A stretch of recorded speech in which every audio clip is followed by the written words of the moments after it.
चारा घोटाला, वर्दी घोटाला, भर्ती घोटाला के बाद अब पेश है बॉडीगार्ड घोटाला।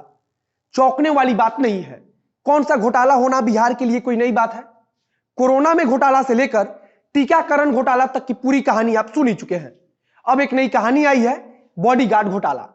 आगे आपको बॉडीगार्ड घोटाले की पूरी कहानी बताने वाले हैं। आपको बताएंगे कि इस घोटाला का कैसे पता चला है और सबसे महत्वपूर्ण कि कैसे इस घोटाले को अंजाम दिया गया है। नमस्कार, मेरा नाम है मोहित कुमार सिंह और आप देख रहे हैं जनता जंक्शन। कैग यानी कि नियंत्रक एवं महालेखा परीक्षक का रिपोर्ट आने के बाद से बिहार में बवाल मचा हुआ है। रिपोर्ट में जैसे ही घोटाले की बात सामने आई तो अचानक से बिहार का सियासी पारा चढ़ गया। मामला सामने आने के बाद से फिलहाल इसके पहले हुए वर्दी घोटाला, भर्ती घोटाला और अन्य घोटाला का भी जिक्र होने लगा है। कैग की जो रिपोर्ट आई है उसके अनुसार बिहार में सरकारी अधिकारियों और विभाग के बड़े पदाधिकारियों के साथ मिलकर सरकार को 100 करोड़ से अधिक की चपत लगाई गई है। सबसे पहले जानिए कि इसका खुलासा कैसे हुआ। शिव प्रकाश राय जो एक आरटीआई एक्टिविस्ट हैं, उन्होंने सुरक्षा के अधिकार कानून यानी कि राइट टू इंफॉर्मेशन के तहत सरकार से एक जानकारी मांगी थी। उन्होंने बड़ी संख्या में जो बॉडीगार्ड मुहैया कराया जा रहा है उससे जुड़ी जानकारी मांगी थी। जब कैग की तरफ से जवाब आया तो उसमें कई जिलों में भारी गड़बड़ी की बातें सामने आई, जिसके बाद से बवाल मचा है। कैग की रिपोर्ट में जो जानकारी सामने आई है उसमें दर्जनों जिलों से गड़बड़ी की बातें सामने आई है। खुलासा हुआ है कि सरकार ने 2017 से लेकर 2021 तक कई आपराधिक पृष्ठभूमि वाले और माफिया लोगों को भी सुरक्षा मुहैया कराया है। रिपोर्ट में बताया गया है कि सबसे ज्यादा अरवल जिले में 1 करोड़ 24 लाख रुपया बॉडीगार्ड पर खर्च किया गया है। इसके अलावा अररिया में भी करोड़ रुपए के ऊपर का घोटाला सामने आया है। इन जिलों के अलावा समस्तीपुर में 1 करोड़, तो गया में 73 लाख, पटना में 87 लाख और बक्सर में 43 लाख रुपया में गड़बड़ी हुई है।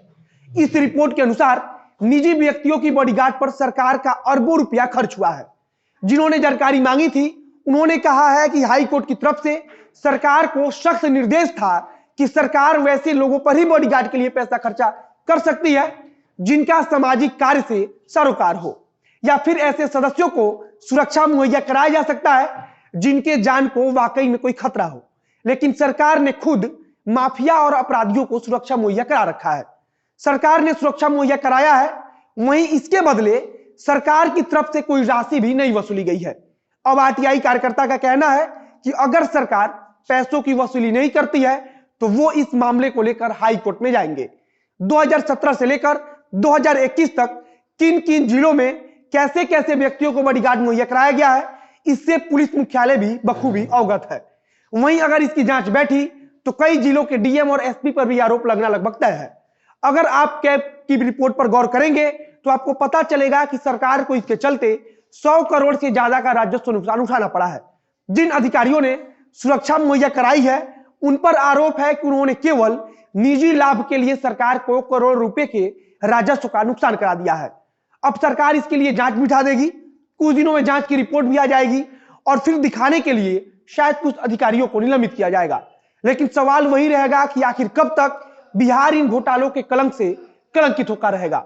आखिर क्यों बिहार में हर एक विभाग में घोटाला हो ही जाता है, चाहे वो कोरोना जैसी महामारी हो या फिर कोरोना के टीकाकरण का कार्यक्रम। कभी सरकारी तंत्र पर इस बात का आरोप लगता है कि पैसा लेकर किसी को सरकारी नौकरी दिया जा रहा है, तो कभी वर्दी घोटाले के आरोप से पूरा बिहार शर्मसार होता है। अब एक बार फिर बिहार इस नए घोटाले की आंच में है। सरकार इस मामले की जांच तो करा लेगी, लेकिन हम उम्मीद करेंगे कि सरकार यह सुनिश्चित करे कि आने वाले समय में ऐसे घोटालों से किस प्रकार बचा जा सकता है। सरकार के पास इस बात का कोई जवाब नहीं होगा कि बिहार की अधिकांश परीक्षाओं के पेपर लीक क्यों हो जाते हैं। आखिर क्यों बिहार की कोई योजना धरातल पर बिना किसी घोटाले के उतर ही नहीं पाती है। नल जल योजना का हाल सबके सामने है। सरकार की लाख कोशिशों के बावजूद नल जल योजना में हर रोज घोटाले की एक नई खबर आ रही है। फिलहाल हम उम्मीद करते हैं कि चाहे नल जल योजना का घोटाला हो या फिर बॉडीगार्ड घोटाला, सरकार दोनों मामलों में सख्त कदम उठाएगी और दोषियों पर कड़ी से कड़ी कार्रवाई की जाएगी। आज के वीडियो में बस इतना ही। वीडियो अच्छा लगा तो शेयर कीजिए, फेसबुक पर देख रहे हैं तो पेज को लाइक कीजिए, यूट्यूब पर देख रहे हैं तो चैनल को सब्सक्राइब कीजिए। कैमरे के पीछे खड़ी है सृष्टि श्रीवास्तव और मैं मोहित कुमार सिंह। धन्यवाद।